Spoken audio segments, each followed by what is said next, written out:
아멘. 오늘 우리가 살아가면서 제일 먼저 할 일이 있습니다. 신앙은 간단합니다.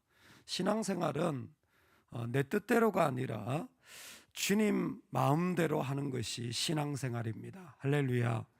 오늘 우리 마음에 주님 마음대로 해야 될 것들이 가득한 은혜가 있기를 간절히 소망합니다. 아멘.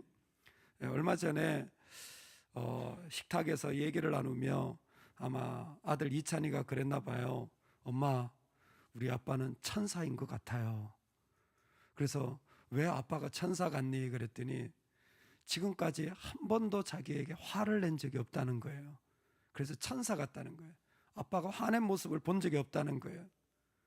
아, 그래, 우리 아빠 천사 같지. 그랬더니 딸 이수가 아닌데, 아빠 아침마다 짜증 내시던데.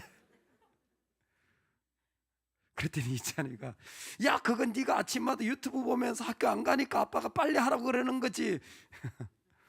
그 얘기를 가만히 듣는데, 아, 내가 딸에게 조금 친절하지 못했구나. 아침마다 급하다고 준비시켜서 보내야 되는데 그때마다 딸의 마음이 좀 서운했을 수 있구나. 아들이랑 강도가 좀 다를 수 있겠구나. 아, 이게 좀 고쳐야 되겠다라는 마음이 들더라고요.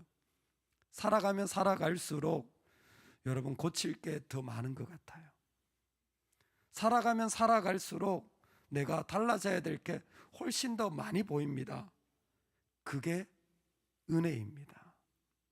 그게 있는 자가 하나님 앞에 믿음의 삶을 살아갑니다. 왜? 악한 자는 제일 큰 특징이 악을 행하는 것보다 하나님이 없다고 말하는 사람이에요. 즉, 하나님이 마음에 주시는 게 없어요. 하나님이 도전하는 것도 없고 하나님이 말씀하시는 것도 없고 하나님이 그 가운데 부르시는 것도 없어요. 이게 악의 특징입니다. 악한 자는 그 마음에 하나님이 없다고 말하는 것입니다.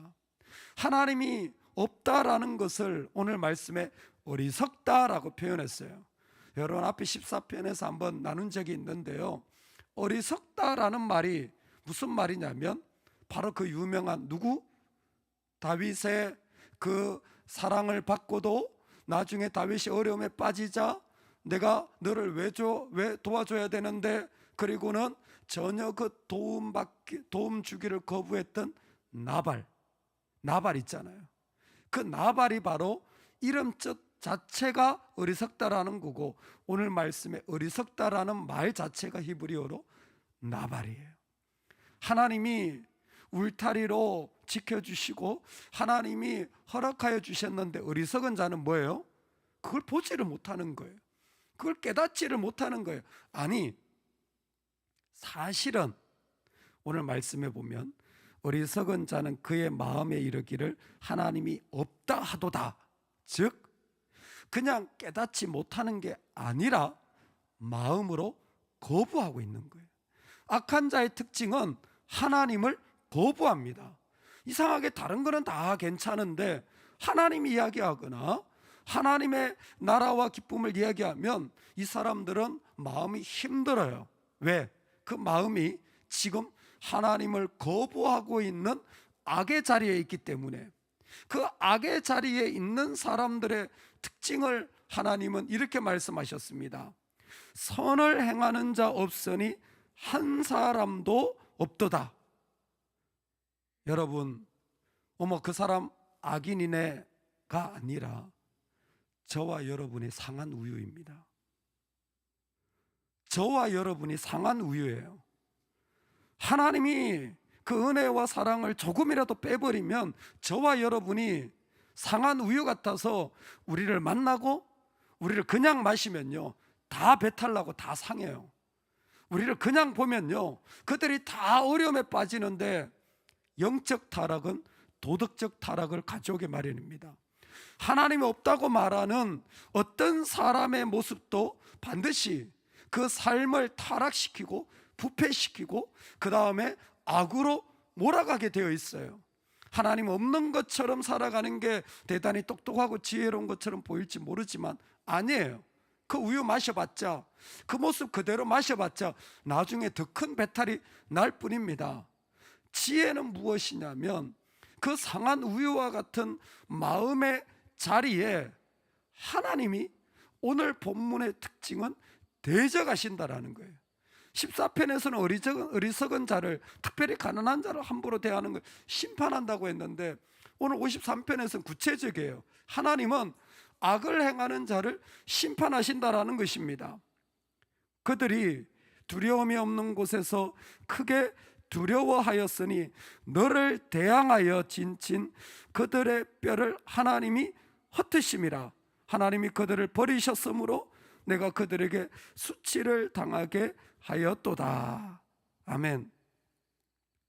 하나님이 악을 행하는 백성들, 궁극적으로 악을 행하는 자들을 어떻게 하냐면 먹어치우십니다. 먹어치우시면서 그 가운데 그들을 대항하여 그들에게 큰 공포로 대하시는데 그들의 뼈를 흩으신다 그랬어요. 예전에 전쟁에서 지는 것보다 더 수치스러운 게 뭐냐면 전쟁에 죽은 병사를 전장에 그대로 두고 오는 거예요.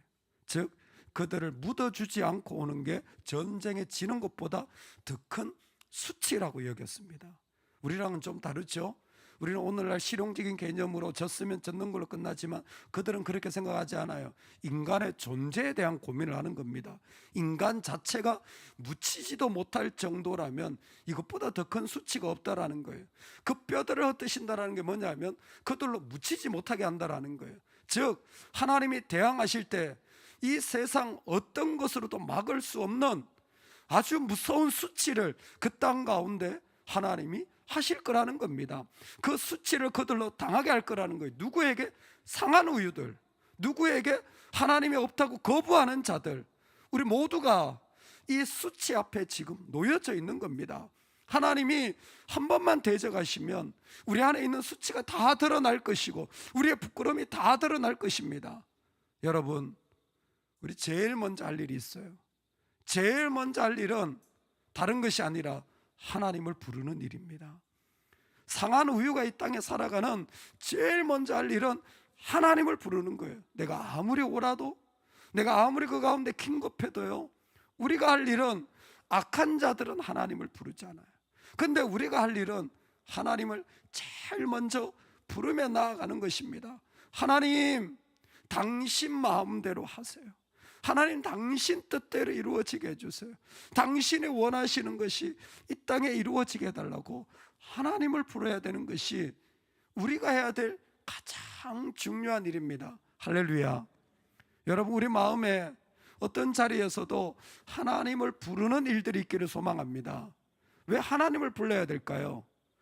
왜냐하면 하나님을 부르는 자들에게 하나님이 자기의 일을 보여주시기 때문입니다. 그래서 악한 자들의 특징이 뭐냐면 선을 행하지 않는 거예요. 그럼 반대로 믿는 자들의 특징이 뭘까요? 선을 행하는 것입니다. 무엇이 선입니까? 예, 하나님을 기뻐하는 일들이 선입니다. 하나님을 부르는 자들은 그 삶 가운데 어떻게 하면 하나님을 기쁘시게 할지라는 마음의 도전과 그 은혜의 자리가 그 가운데 부름을 받게 돼요. 그 일들을 인하여 하나님은 이 땅에서 기뻐하는데, 여러분, 오늘 우리가 먼저 하나님을 부름으로 말미암아 이 세상 사람들과 다른 특징이 있어요. 말씀을 드리고 싶습니다. 하나님을 부르는 자들은요, 어떤 상황에서도 내가 행해야 할 선의 자리를 빼앗기지 마시기 바랍니다. 악은 그것을 빼앗아가요. 악은 그것을 거부합니다.